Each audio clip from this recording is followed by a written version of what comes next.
Денеска е 2 април, четврток. Вие ги следите вестите на телевизија Свет. Што имаме подготвено за денеска, погледнете по рекламите.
Добро познатата тематика и проблемите со кои се соочува Македонија за влез во Европската Унија се повеќе или помалку познати на сите членови во повисоката политика, па и на обичниот граѓанин. Но колку вистински граѓаните се запознати со тематиката за Европската Унија, што значи Европската Унија и влезот во Европската Унија за Македонија, односно за обичниот граѓанин? Се почеста е дилемата кај граѓаните дали сакаат влез во Европската Унија и што всушност ќе добијат тие со влезот во Европската Унија. Дали ќе мора да се придржуваат кон некои нови правила и норми што ќе се наметнат со самиот влез во Европската Унија? Последните податоци од анкетираните граѓани од страна на Инфоцентарот велат дека 67% од граѓаните одговориле позитивно за влез во Европската Унија, што за нив како делегати на Европската Унија не значи поразителна бројка, туку значи реална поддршка на граѓаните за влез во европското семејство. Покрај проблемите со Грција со кои се соочува Македонија за добивање датум за преговори, она што обичниот граѓанин повеќе го интересира е дали ќе можат и после тоа да ги извршуваат, односно реализираат нивните работи поврзани со секојдневниот живот, кои се обележи на секој македонец. Дали ќе можат и понатаму да продолжат со варење на ракија, со производство на ајвар и земјоделски производи.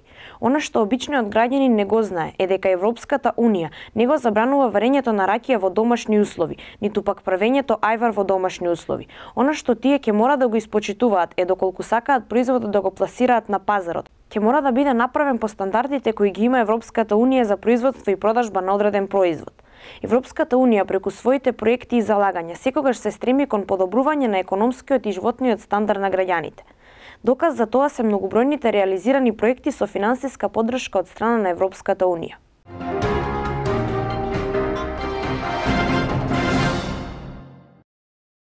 Денес се одржа 39-та седница на Советот на Општина Свети Николе. На седницата се разговараше за предлог одлуката за делумно ослободување од плаќање надомест за уредување на градежно земјиште, предлог одлука за набавка на препарати за вонредна дератизација, предлог одлука за реализација на проектот доградба и надградба на градскиот пазар во Свети Николе, програма за јавни работи во 2015-та, елаборат за проценка на штета од елементарната непогода поплава катастарска општина Свети Николе Ерџелија, катастарска општина Горобинци, општина Свети Николе.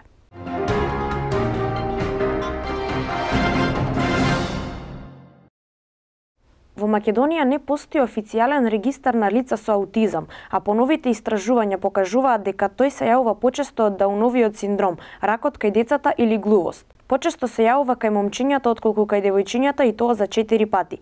Никогаш не треба да се потценуваат сомневањата на родителите кога сакаат да им укажат на педијатрите дека нешто не е во ред со нивното дете.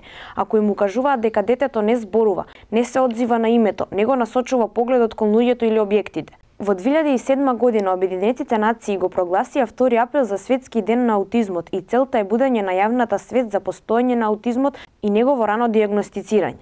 Незината практика покажува дека во последните 2-3 години бројот на деца со аутизам е значително зголемен. Во Македонија има околу 140 регистрирани деца со аутистичен спектар, но се претпоставува дека се многу повеќе.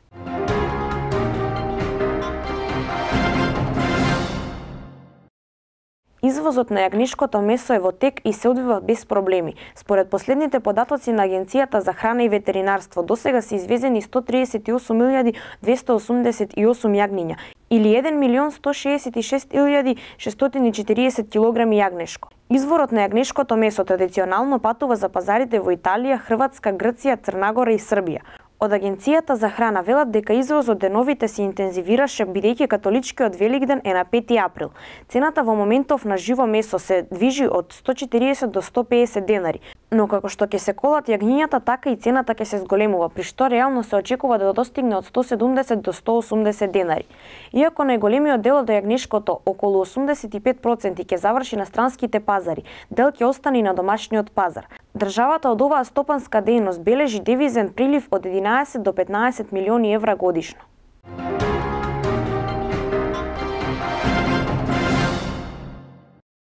Со оваа информација го завршуваме информативниот блок. Во продолжение следува спортот.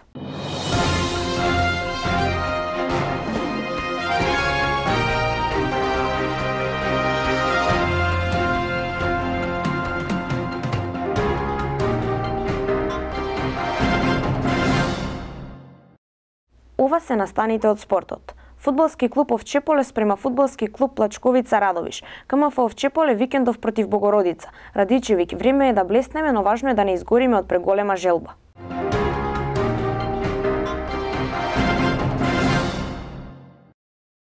Вистинска фудбалска представа на градскиот стадион во Свети Николе пред околу 1000 гледачи прикажаа и двете екипи во дербито од 13-то коло на трета фудбалска лига Исток. Заслужена победа и 3 бода за гостинската екипа од Радовиш се прикажаа како компактна екипа која скоро и да немаше слаби позиции во составот. Домашните фудбалери играа максимално мотивирано и ангажирано и создадоа неколку шанси за гол. Единствениот гол за домашната екипа го постигна капитенот Јордан Чотрендафилов со нафрлена топка од корнерот.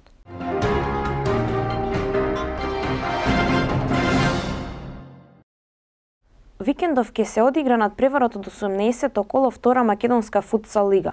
КМФ Овчеполе викендов ќе биде домакин на КМФ Богородица Демиркапија. Надпреварот е закажан за сабота 4 април со почеток во 18:30 часот во спортската сала Цар Самуил во Свети Николе.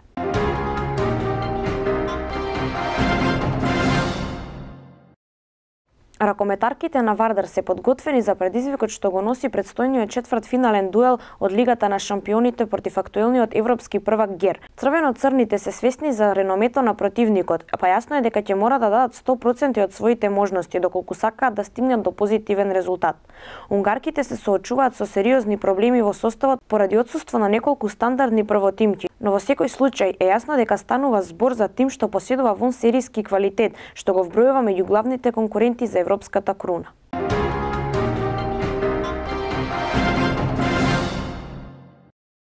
За крај проследете ја временската прогноза.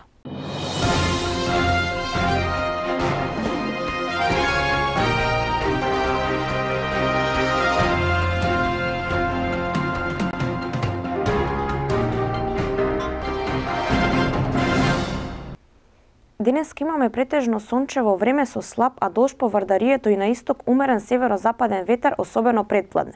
Во текот на ноќта облачноста ќе се зголеми. Во северните и западните делови ќе има повремен локален дожд, а на планините локален снег. Утре ќе преовладува променливо облачно време, предпладне со повремен локален дожд, а на планините снег. Ќе дува умерен до засилен северен ветер кој на места ќе достигнува брзина до 80 км на час. Во сабота ќе биде стабилно и малку потопло, а во недела ќе има врнежи од дожд кои се очекува да бидат пообилни во ноќта кон понеделник. Поради брз продор од север, во понеделник врнежите од дожд можно е да преминуваат во снег на повисоките места.